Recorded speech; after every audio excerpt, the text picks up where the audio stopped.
Class 10 ഫിസിക്സിലെ first chapter ആണ് sound waves.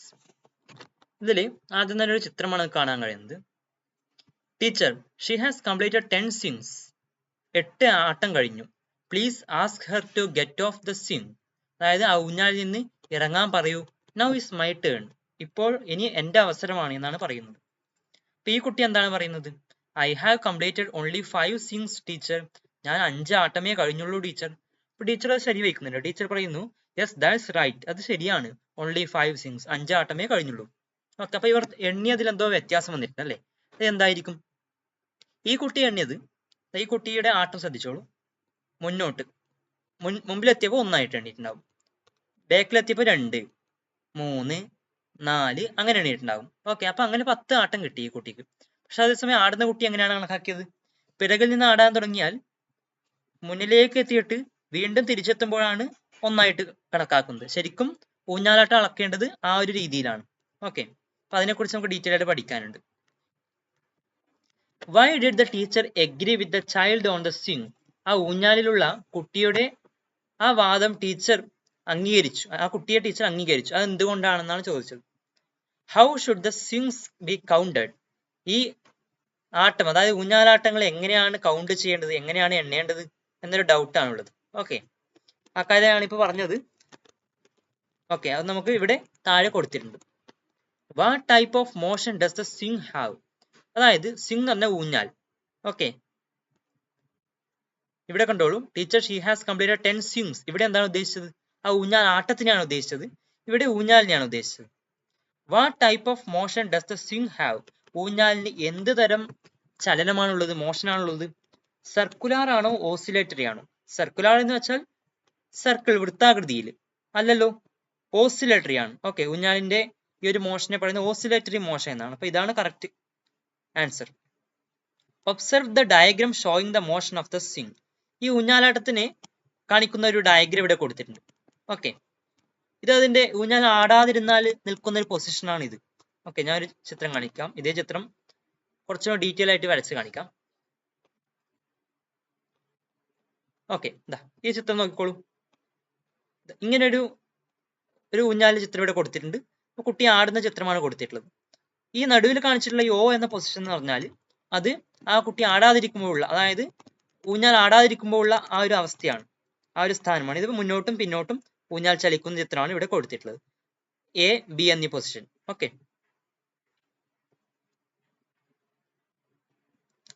കാര്യം മനസ്സിലായല്ലോ.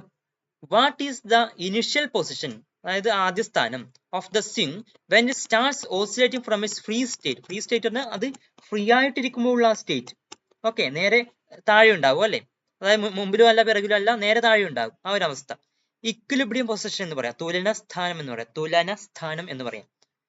അതായത് എന്താണ് പറഞ്ഞിട്ടുള്ളത്? What is the initial position of the swing when it starts oscillating from it's free state. ആ തുടങ്ങുന്ന സമയത്ത്, ആ ഫ്രീ സ്റ്റേറ്റിൽ നിന്നാണ് ഓസിലേഷൻ തുടങ്ങുന്നതെങ്കിൽ അപ്പോൾ ഉള്ള പൊസിഷൻ ഈ ചിത്രത്തിൽ എവിടെയാണ് മാർക്ക് ചെയ്തിട്ടുള്ളത്? O എന്ന പൊസിഷൻ ആണല്ലേ, O. Okay, O. ഇവിടെ താഴെ ഓസിലേഷൻ എന്താണെന്ന് ഒരു ഡെഫിനിഷൻ കൊടുത്തിട്ടുണ്ട്. Oscillation is A periodic motion in which an object moves two and fro at regular intervals of time about it's equilibrium position. എന്താണ് ഇവിടെ ഉദ്ദേശിച്ചത്? ഓസിലേഷൻ എന്ന് പറഞ്ഞാൽ അതൊരു പീരിയോഡിക് മോഷൻ ആണ്. പീരിയോഡിക് മോഷൻ എന്ന് പറഞ്ഞാൽ ക്രമമായ ഇടവേളകളിൽ അത് റിപ്പീറ്റ് ചെയ്യുന്നു. Okay, in which an object, ഒരു വസ്തു, moves two and fro. Two and fro എന്ന് വെച്ചാൽ അങ്ങോട്ടും ഇങ്ങോട്ടും എന്നൊക്കെ പറയാറില്ലേ, അത് തന്നെയാണ്. കണ്ടോ, മുന്നോട്ടും പിറകോട്ടും, അങ്ങനെ ഒരു ചലനമാണല്ലോ പീരിയോഡിക് മോഷൻ. ഇത് ആവർത്തിക്കുന്നുണ്ട്, ഈ ഒരു മോഷൻ ആവർത്തിക്കുന്നുണ്ട്. At regular intervals of time, കൃത്യമായ ഇടവേളകളിൽ ആവർത്തിക്കുന്നു. എബൌട്ട് ഇറ്റ്സ് ഇക്വിലിബ്രിയം പൊസിഷൻ, ആ ഒരു തുലന സ്ഥാനം ഉണ്ടല്ലോ, അതിനെ ആസ്പദമാക്കിയിട്ടാണ് ഈ ഒരു മോഷൻ ഉണ്ടാകുന്നത്. അതിനെ ആസ്പദമാക്കിയിട്ട് മുന്നോട്ടും പിറകോട്ടും അല്ലെ അങ്ങോട്ടും ഇങ്ങോട്ടും. ഓക്കെ, അതാണ് ഓസിലേഷൻ എന്ന് പറഞ്ഞാൽ. Oscillation is A periodic motion in which, അല്ലെ ഏത് മോഷനിലാണോ ആൻ ഒബ്ജക്റ്റ്, ഒരു വസ്തു, മൂവ്സ് ടു ആൻഡ് ഫ്രോ, അങ്ങോട്ടും ഇങ്ങോട്ടും അല്ലെ മുന്നോട്ടും പിറകോട്ടും, at regular intervals of time, കൃത്യമായ സമയ ഇടവേളകളിൽ, about its equilibrium position, equilibrium പൊസിഷനെ ആസ്പദമാക്കിയിട്ട്. In figure, what is the maximum displacement to one side from the equilibrium position? അതായത് equilibrium പൊസിഷനിൽ നിന്ന് ഒരു സൈഡിലോട്ടുള്ള മാക്സിമം ഡിസ്പ്ലേസ്മെന്റ് എത്രയാണ് കൊടുത്തിട്ടുള്ളത് എന്നാണ്. നോക്കിക്കോളൂ, മാക്സിമം എ എന്ന ദൂരം വരെയല്ലേ ഇത് പോയിട്ട് കാണുന്നുള്ളത്. അപ്പൊ എന്താണ് answer? A. Okay, maximum displacement A ആണ്. ആ എ എന്നത് പൊതുവായിട്ട് എഴുതിയതാണ്. അതൊരു 1 മീറ്ററോ അല്ലെങ്കിൽ 1.5 മീറ്ററോ അങ്ങനെ എന്ത് വേണമെങ്കിലും ആകാം. ഓക്കെ, അടുത്തത് ആംപ്ലിറ്റ്യൂഡ് എന്നതിന്റെ ഡെഫിനേഷൻ ആണ്. The magnitude of maximum displacement അല്ലെ, നമ്മളിവിടെ മാക്സിമം ഡിസ്പ്ലേസ്മെന്റിനെ കുറിച്ചിട്ടല്ലേ പറഞ്ഞത്. ഓക്കെ, അതേ കാര്യം തന്നെയാണ്. ദ മാഗ്നിറ്റ്യൂഡ് ഓഫ് അളവ് അല്ലെ എന്തിന്റെയാണ്? Maximum displacement to one side from its equilibrium position is amplitude.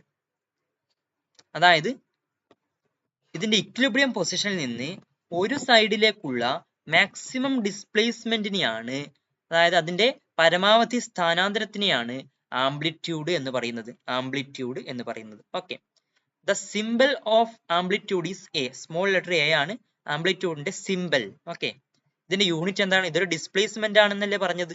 അതിന്റെ യൂണിറ്റ് എന്താണ്? അപ്പോൾ മീറ്റർ ആണ്. Okay, small letter M, SI unit. ആംപ്ലിറ്റ്യൂഡിന്റെ SI യൂണിറ്റ് മീറ്റർ ആണ്. ആംപ്ലിറ്റ്യൂഡിന്റെ ഡെഫിനിഷൻ കൂടി പഠിച്ചു വെക്കണം. എന്താണ്? When does the swing complete one oscillation? എപ്പോഴാണ് ആ ഊഞ്ഞാൽ ഒരു ഓസിലേഷൻ പൂർത്തിയാക്കുന്നത് അല്ലെ, കംപ്ലീറ്റ് ചെയ്യുന്നത്? എപ്പോഴാണ് അത് വൺ ഓസിലേഷൻ കംപ്ലീറ്റ് ചെയ്യുന്നത് ഊഞ്ഞാൽ? ഒന്നാമത്തെ ഓപ്ഷൻ എന്താണ്?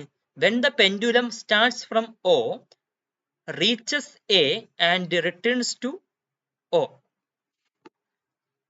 അത് ഓയിൽ നിന്ന് തുടങ്ങി റീച്ചസ് എയിലെത്തി തിരികെ ഓയിലെത്തുമ്പോഴാണോ? അതോ രണ്ടാമത്തെ ഓപ്ഷൻ എന്താണ്? When the pendulum starts from O, reaches A, then to B and back to O. അതായത് ഓയിൽ നിന്ന് തുടങ്ങി എയിലെത്തി, അവിടെ നിന്ന് ബിയിലെത്തി, തിരികെ ഓയിലെത്തുമ്പോഴാണോ ഒരു ഓസിലേഷൻ കംപ്ലീറ്റ് ചെയ്തു എന്ന് പറയുന്നത്. Okay, when the pendulum starts from O, reaches A, then to B and back to O.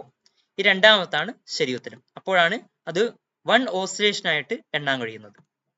A swing completes one oscillation when the pendulum starts from O, goes to both sides, രണ്ട് സൈഡിലോട്ടും പോയിട്ട്, and then returns to O. അല്ലെ, ഇരുവശങ്ങളിലേക്കും പോയിട്ട് വീണ്ടും ഓയിലേക്ക് തിരിച്ചെത്തുമ്പോഴാണ് ഒരു oscillation ആയിട്ട് കണക്കാക്കുന്നത്. ഇവിടെ താഴെ കൊടുത്തിട്ടുണ്ട്, an oscillation is completed, ഒരു ഓസിലേഷൻ കംപ്ലീറ്റ് ചെയ്യപ്പെട്ടു, when the body, ആ വസ്തു, returns to its initial position, ആദ്യ സ്ഥാനത്തേക്ക് തന്നെ തിരിച്ചെത്തുന്നു, in the same direction from where it started. അതായത് ആ സ്റ്റാർട്ട് ചെയ്യുമ്പോഴുണ്ടായ അതേ ഒരു ഡയറക്ഷനിൽ അവിടെ എത്തി. ഞാൻ അതിന് ഡീറ്റെയിൽ ആയിട്ട് പറഞ്ഞു തരാം. എന്താണ്? an oscillation is completed when the body returns to its initial position in the same direction, അതേ ഡയറക്ഷനിൽ, from where it started, അത് തുടങ്ങിയ സ്ഥലത്തേക്ക്, തുടങ്ങിയ അതേ ഡയറക്ഷനിൽ എന്ന് വെച്ചാൽ നോക്കിക്കോളൂ, ഇവിടെ ഓയിൽ നിന്ന് തുടങ്ങുമ്പോൾ ഈ ഒരു ഡയറക്ഷനിൽ തുടങ്ങി. ആരോ മാർക്ക് ശ്രദ്ധിച്ചോ?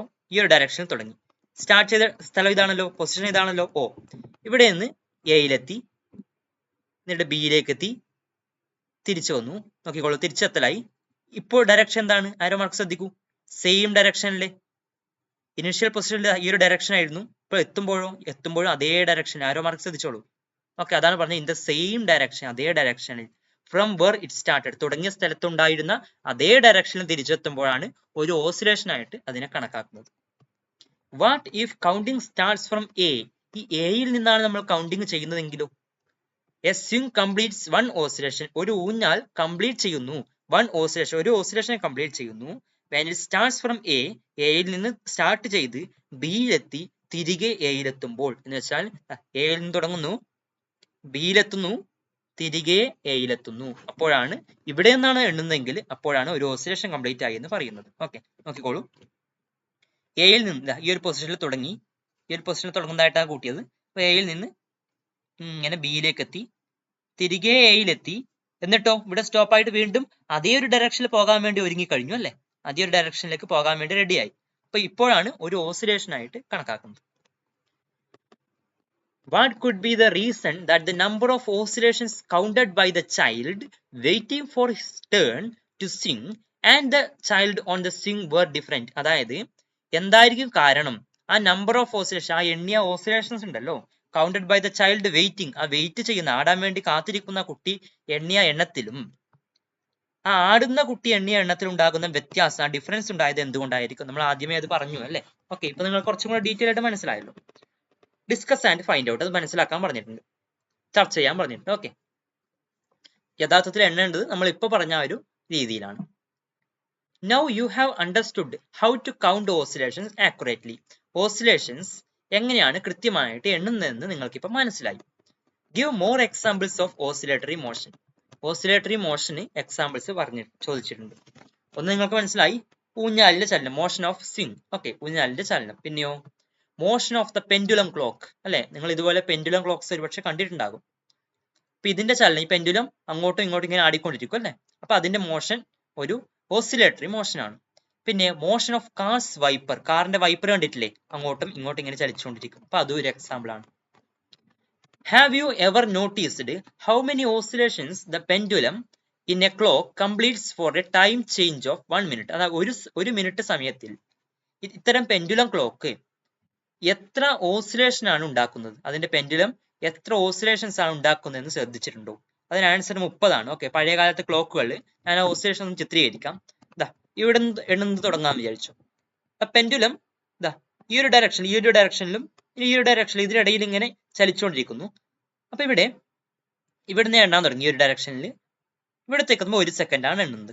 ഓക്കെ, അങ്ങനെയാണ്. 1 സെക്കൻഡ്, ഇപ്പൊ 2 സെക്കൻഡ് ആകും. ഇത് തിരിച്ച് ഈ ഒരു ഭാഗത്ത് എത്തുമ്പോൾ, അതായത് പെൻഡുലം ഈ ഒരു ഡയറക്ഷൻ എത്തുമ്പോൾ ഇങ്ങനെയാണല്ലോ പെൻഡുലം, ഇതിനിടയിലാണല്ലോ ചലിച്ചുകൊണ്ടിരിക്കുന്നത്. അപ്പോൾ 1 സെക്കൻഡ്, 2 സെക്കൻഡ്, പിന്നെ വീണ്ടും ഇപ്പുറം സൈഡിലോട്ട് പെൻഡുലം എത്തുമ്പോൾ 3 സെക്കൻഡ് ആവും. ഇപ്പുറം സൈഡിലോട്ട് എത്തുമ്പോൾ 4 സെക്കൻഡ് ആവും. ഈ ഒരു സൈഡിലേക്ക് വീണ്ടും എത്തുമ്പോൾ 5 സെക്കൻഡ് ആവും. ഈ ഒരു സൈഡിലേക്ക് തിരികെ എത്തുമ്പോൾ 6 സെക്കൻഡ് ആകും. ഇങ്ങനെയാണ് ആ പെൻഡുലം ക്ലോക്ക്. അപ്പൊ അങ്ങനെയാണെങ്കിൽ നമുക്കൊരു കാര്യം ഇവിടുന്ന് മനസ്സിലാക്കാം. 6 സെക്കൻഡ് സമയത്തേക്കാണ് നമ്മളിവിടെ ഇതിനെ നിരീക്ഷിച്ചത്, ഈ ക്ലോക്കിനെ അല്ലെ. 6 സെക്കൻഡ് സമയത്തേക്ക്, ഞാൻ ഇവിടെ എഴുതുന്ന ശ്രദ്ധിക്കൂ, 6 സെക്കൻഡ് സമയത്തേക്കാണ് നമ്മൾ ഈ ക്ലോക്കിനെ നിരീക്ഷിച്ചത്. ഇവിടെ എത്ര ഓസിലേഷൻസ് ഉണ്ടായി എന്ന് നമുക്കൊന്ന് എണ്ണാം. ഓസിലേഷൻസ് എണ്ണാൻ നമ്മൾ പഠിച്ചിരുന്നല്ലോ.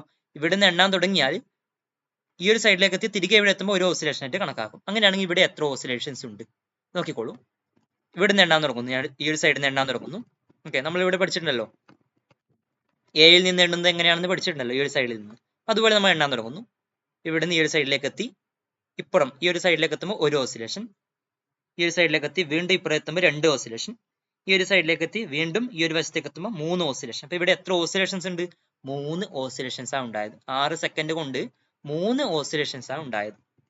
ഓക്കെ, ആ ഒരു കാര്യം മനസ്സിലായല്ലോ. ഇവിടെ ചോദിച്ചത് 1 മിനിറ്റ്, അതായത് 1 മിനിറ്റ് എന്ന് വെച്ചാൽ 60 സെക്കൻഡ് അല്ലേ. 60 സെക്കൻഡിൽ എത്ര ഓസിലേഷൻസ് കംപ്ലീറ്റ് ചെയ്യുന്നു എന്നാണ് ചോദിച്ചത്. നോക്കിക്കോളൂ, 6 സെക്കൻഡിൽ 3 ഓസിലേഷൻ ആണെങ്കിൽ 60 സെക്കൻഡിൽ എത്ര ഓസിലേഷൻ ആയിരിക്കും? നിങ്ങൾക്ക് എളുപ്പത്തിൽ പറയാം അല്ലെ. എത്രയാണ്? 30 ആണ്. 6 സെക്കൻഡിൽ 3 ഓസിലേഷൻ ആണെങ്കിൽ 60 സെക്കൻഡിൽ 30 ഓസിലേഷൻസ് ആയിരിക്കും അത് കംപ്ലീറ്റ് ചെയ്യുന്നത്.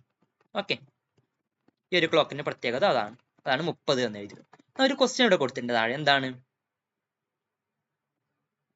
If a pendulum takes 1 minute to complete 30 oscillations, ഒരു പെൻഡുലം 30 ഓസിലേഷൻസ് കംപ്ലീറ്റ് ചെയ്യാൻ വേണ്ടി 1 minute ഉപയോഗിക്കുന്നുണ്ടെങ്കിൽ how long does it take to complete 1 oscillation?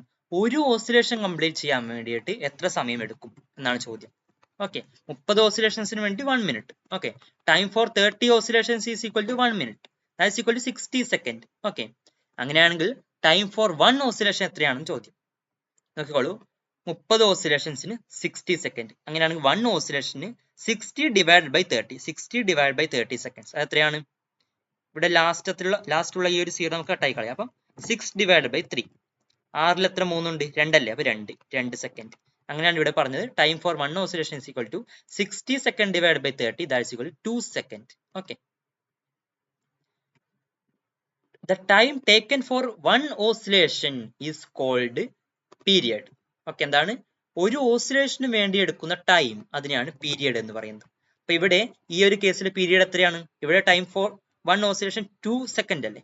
അപ്പൊ ഇവിടുത്തെ പീരിയഡ് 2 സെക്കൻഡ് ആണ് ഈ ഒരു ക്വസ്റ്റ്യനിൽ. ഓക്കെ, അപ്പൊ ഇവിടെ ഈ ക്വസ്റ്റ്യൻ എങ്ങനെയും ചോദിക്കാം, ഇതിന്റെ പീരിയഡ് കാണാൻ ചോദിക്കാം. അപ്പൊ എന്താണ് ഉത്തരം?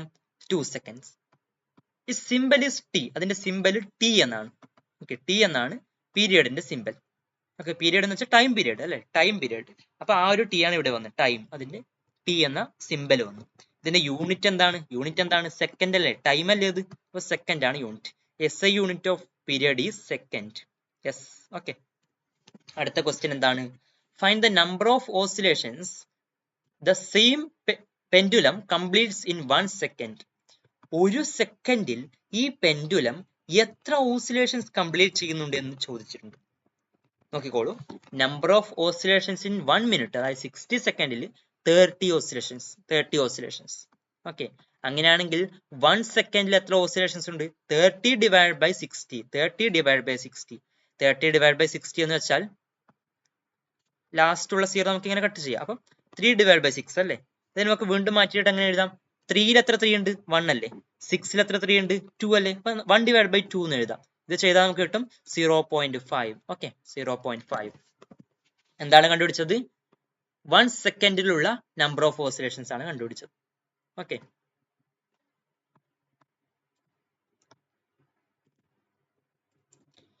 the number of oscillations in 1 second is called frequency.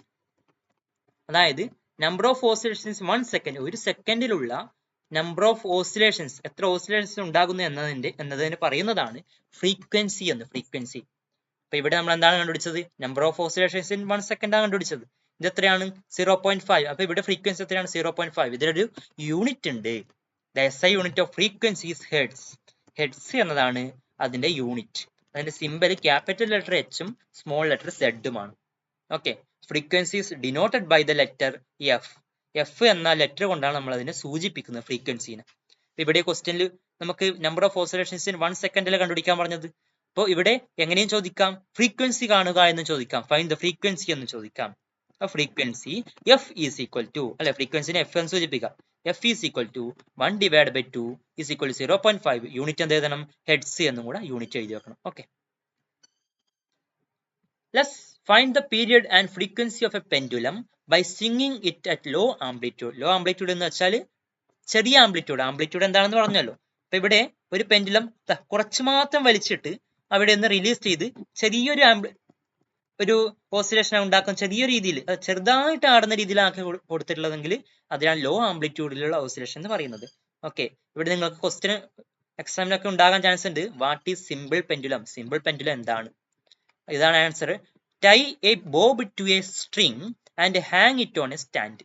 ഇതുപോലുള്ള ഒരു ബോബ് കണ്ടോ, ഒരു ബോൾ പോലുള്ള സംവിധാനം. ഓക്കെ, ഈ ഒരു ബോബ് ഒരു സ്ട്രിങ്ങിൽ, ഒരു ചരടിൽ ഹാങ് ചെയ്യുക. ഹാങ് പറഞ്ഞാൽ തൂക്കിയിടുക. ഇറ്റ് ഓൺ എ സ്റ്റാൻഡ്, ഒരു സ്റ്റാൻഡിൽ ഇതുപോലെ തൂക്കിയിടുക.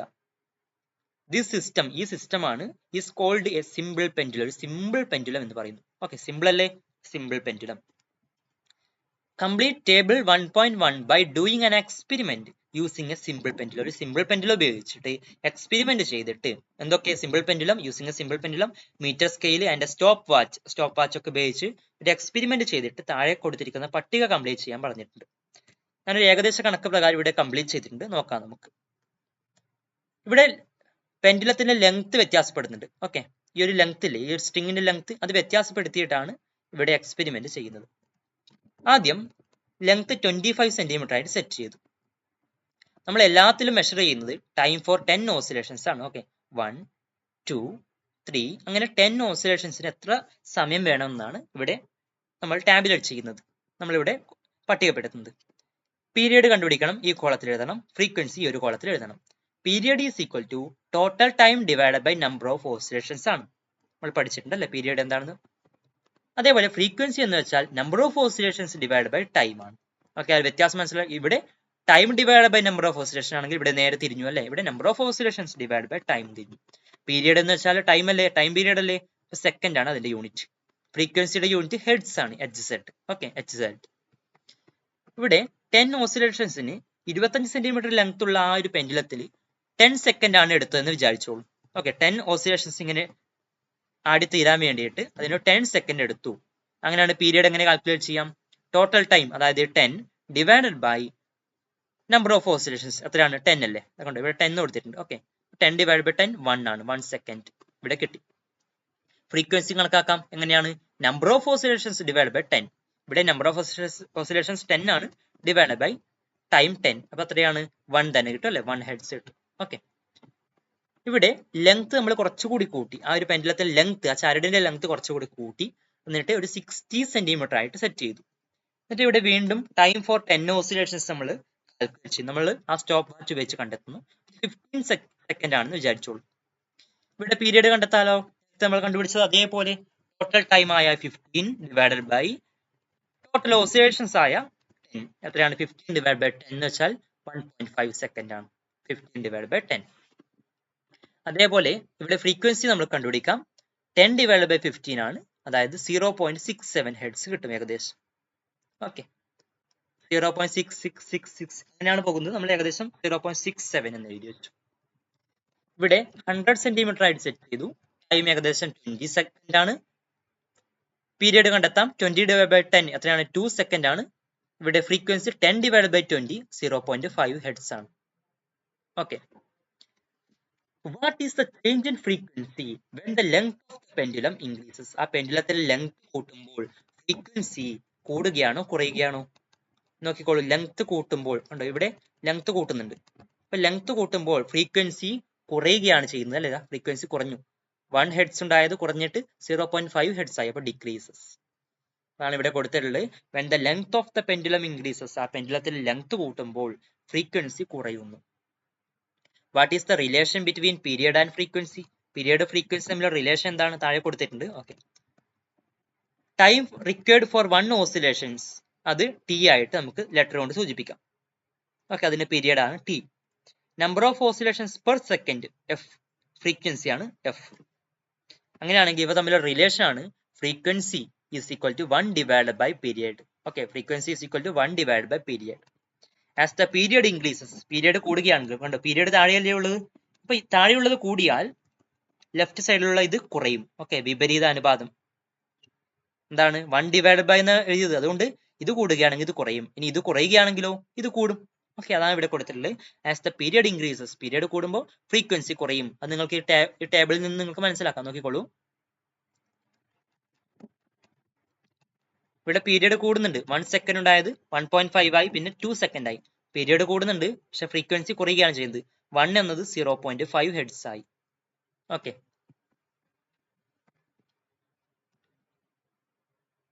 Tuning forks used for experiments connected with sound. സൗണ്ടുമായി ബന്ധപ്പെട്ട എക്സ്പെരിമെന്റ്സിന് ട്യൂണിംഗ് ഫോർക്കുകൾ ഉപയോഗിക്കാറില്ലേ? നിങ്ങൾ കണ്ടിട്ടുണ്ടാകും ട്യൂണിംഗ് ഫോർക്ക്. ഇതുപോലുള്ള ഒരു ഉപകരണമാണ്. ഓക്കെ, ഏകദേശം ഇതുപോലുള്ള ഉപകരണമാണ്. നമ്മളിവിടെ പിടിച്ചിട്ട് ഈ ഭാഗം ബെഞ്ചിനൊക്കെ തട്ടിയിട്ട് അവിടെ നിന്ന് സൗണ്ട് കേൾക്കാറുണ്ട് എക്സ്പെരിമെന്റ്സ് ഒക്കെ ഉപയോഗിക്കുമ്പോൾ. നിങ്ങൾ കഴിഞ്ഞ ക്ലാസ്സുകൾ, അതായത് 9ാം ക്ലാസ്സിലൊക്കെ ഇതിന്റെ ചിത്രം കണ്ടിട്ടുണ്ടാകും. Have you noticed the marking on them? ഇവയിൽ ഒരു ചെറിയ മാർക്കിംഗ് ഉണ്ടാകും. Observe the various things, observe various tuning forks and note down the markings on each of them with their units. അതായത് അതിലുള്ള മാർക്കിംഗ്സ്, അതിന്റെ യൂണിറ്റ് സഹിതം നിങ്ങൾ എക്സാമ്പിൾസ് എഴുതാൻ കഴിയുമോ എന്നാണ് ചോദിച്ചത്.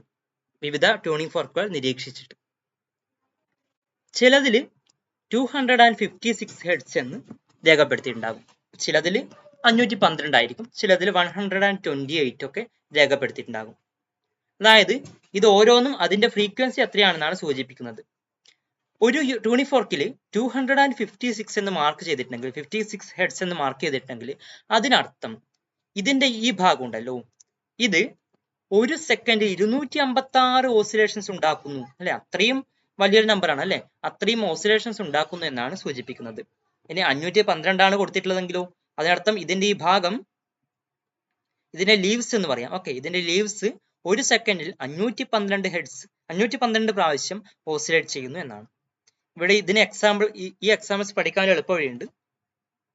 ഇതിന്റെ ഡബിൾ ആണല്ലോ, ഇതിന്റെ ഇരട്ടിയാണല്ലോ 256, ഇതിന്റെ ഡബിൾ ആണല്ലോ ഇത് 512, ഇതിന്റെ ഇരട്ടിയാണല്ലോ 1024.